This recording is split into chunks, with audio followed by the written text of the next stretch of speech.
let's make a super easy barbecue soy curl sandwich. All right. Okay, so to make a sandwich, you need a lot of stuff. One of them is toppings. So we're gonna start with toppings. There's a reason for it though. So I have some onion here that I'm gonna just slice into little ringlets relatively thinly. I guess that would actually be half moons, maybe? Half moons. Whoop. Sometimes the onion gets away from you. It's all right, just, stick it all back together. Reassemble your onion. I'm doing thin slices on purpose though, because I don't want to have to soak these for a long time. Oh, that's right, we're soaking the onions. I didn't mention that yet. I'll get to it, don't you worry. Okay, so once you have some onions, get some water, just any old water, and put it on top of the onions. Now, this is a trick I learned when I used to own a deli. What it does is it takes some of the harder, more acidic compounds out of the onions and makes them a lot sweeter. The sulfuric elements. Sulfuric, that's it. The Get it out of sulfuric here. elements. Yeah. Then next up is soy curls. I mean, you can't make a soy curl sandwich without soy curls, right? This recipe makes 2 sandwiches, and so we have 60 Subs, grams nice size. of soy curls that we also have soaking in Yeah, water. and I started it early so that we don't have to wait while we're filming. So here's our soaking soy curls, just plain old water. I didn't put any seasonings or anything in there because we'll get to that in a second. Continuing along with our soaking theme, we have 6 pitted dates soaking in water.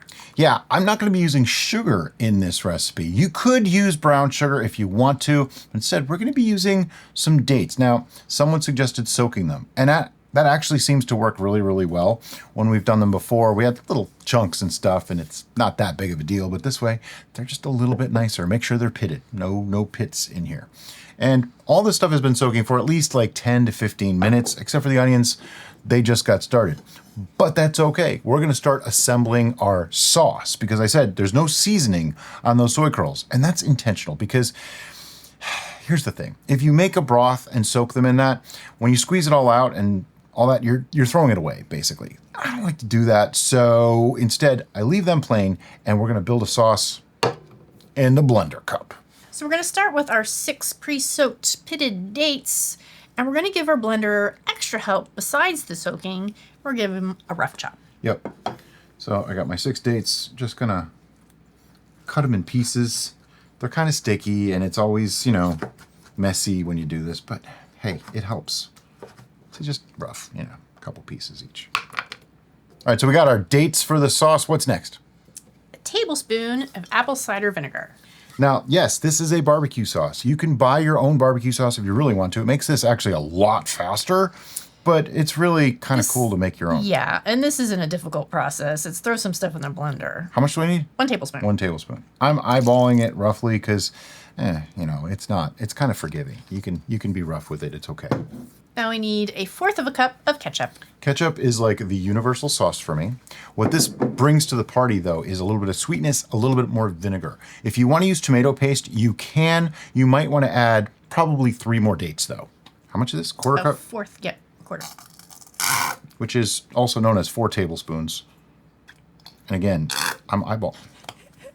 It's the ketchup, I swear. I'm eyeballing that. A little more, a little less isn't going to hurt. 1 tablespoon of molasses. Do you think that's a tablespoon?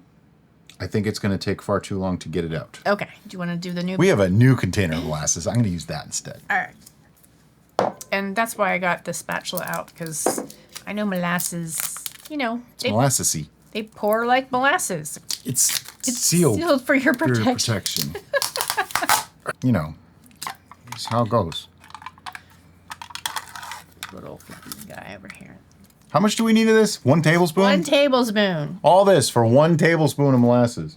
Now, if you opted to go with the brown sugar, you don't need the molasses, but you still can add it if you want to. Oh, this is just going to make a mess. Yep. Okay. And it leaked down the side.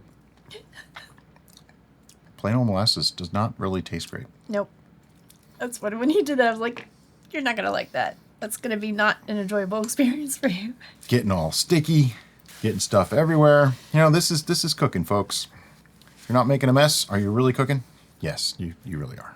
I'm gonna clean up a little bit. I'll be right back. Okay, what's next? Seasoning, teaspoon, onion powder. This is garlic powder. teaspoon garlic powder. This is onion powder. Teaspoon onion powder. It doesn't matter. And a teaspoon of chili powder. Yeah. Not everyone puts chili powder in their barbecue sauce. I like chili powder in my barbecue. It tastes It's a nice little smoky accent. What else we got? Then we need a 1/4 cup of water. Now, I had measured out a 1/4 cup of water.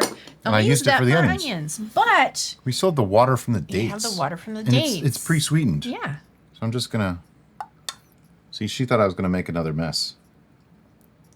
Look at that! I measured a 1/4 cup on the first try. You can make a larger volume. I was just gonna say that. See, we're thinking the same. It's a great day. And that way, because this stores just fine. It's barbecue sauce. It's got Put in a squeeze bottle.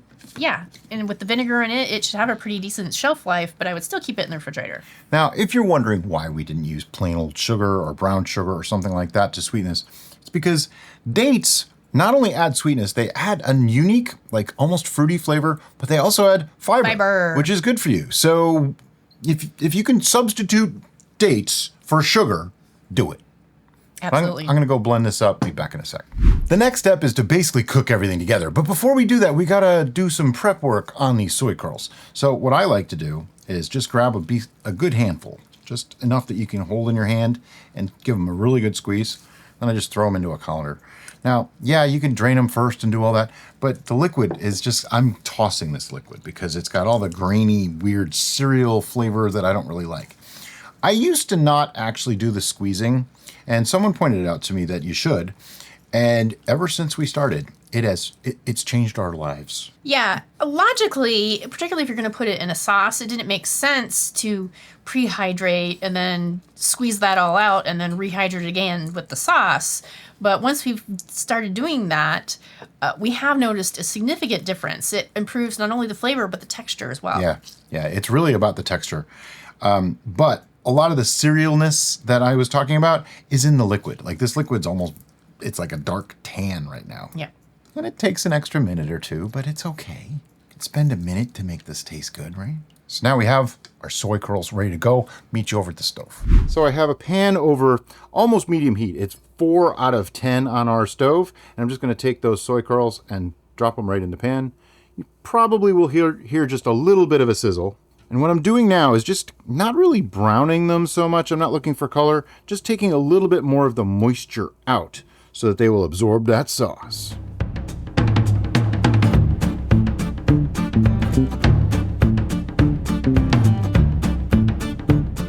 And then we have our sauce.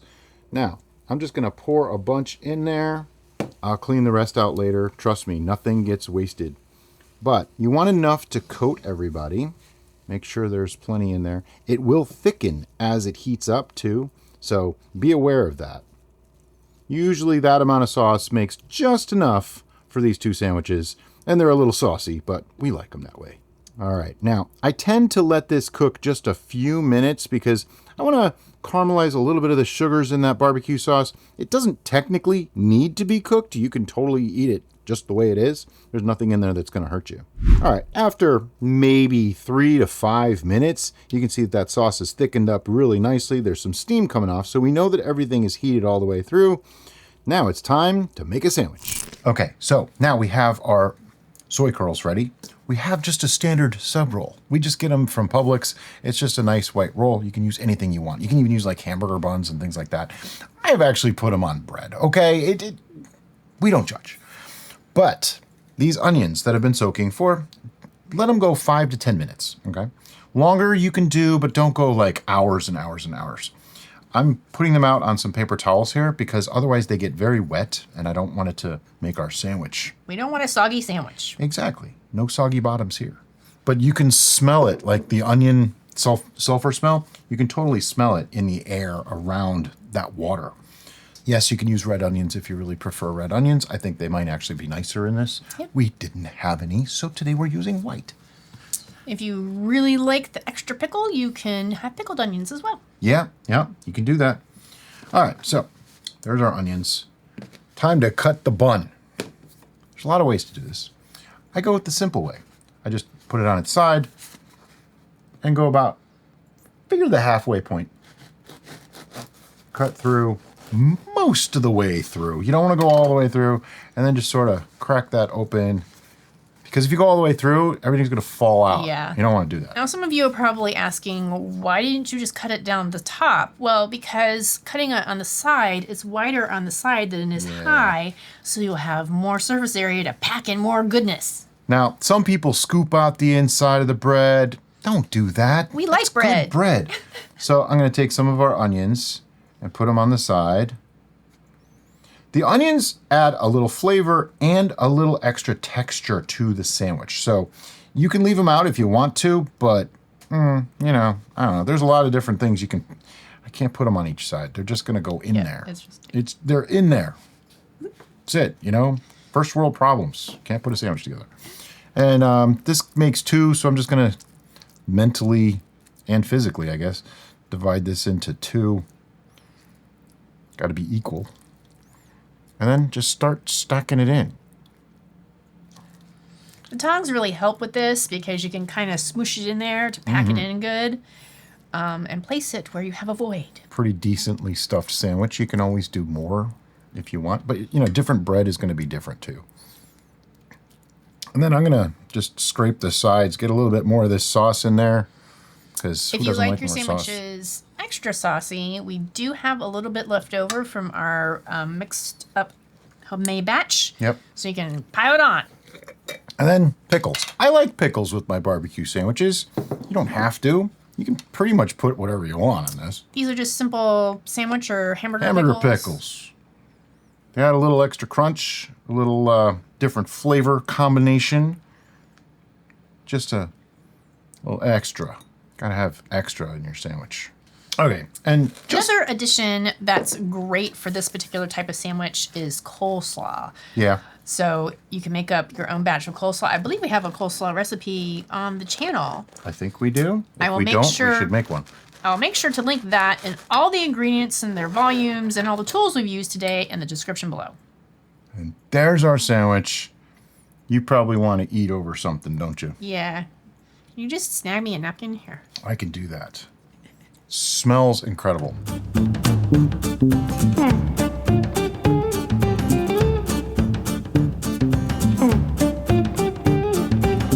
One word. Yum. Yum. Everything about this just works. You got a nice little bit of a crispness on the outside of the bread, soft in the middle. I don't heat the bread. That's important. Keep it just room temperature. A little bit of the onion and the pickle crunch coming through. And then there's the chewiness of the soy curl combined with a little bit of a sweet barbecue tang coming through. Yep. Just awesome. And it takes like no time to make this sandwich at all. That's what's wonderful about it. The extra soy curls, if there's any extras, you can keep them in the fridge for a while, probably up to a week. I don't know that I would freeze it because there's really not much point. Yeah. It takes 10 minutes to hydrate them and a few minutes to make the sauce and put it all together in a pan. It's so easy. And I think fresh on this might be a little bit better. You get that nice caramelized flavors and things like that. Yeah. But overall, make this. This is a super easy sandwich that really satisfies on flavor. I had to have another bite. But anyway, as always, guys, thanks so much for watching, and we'll see you next time on The Bistro.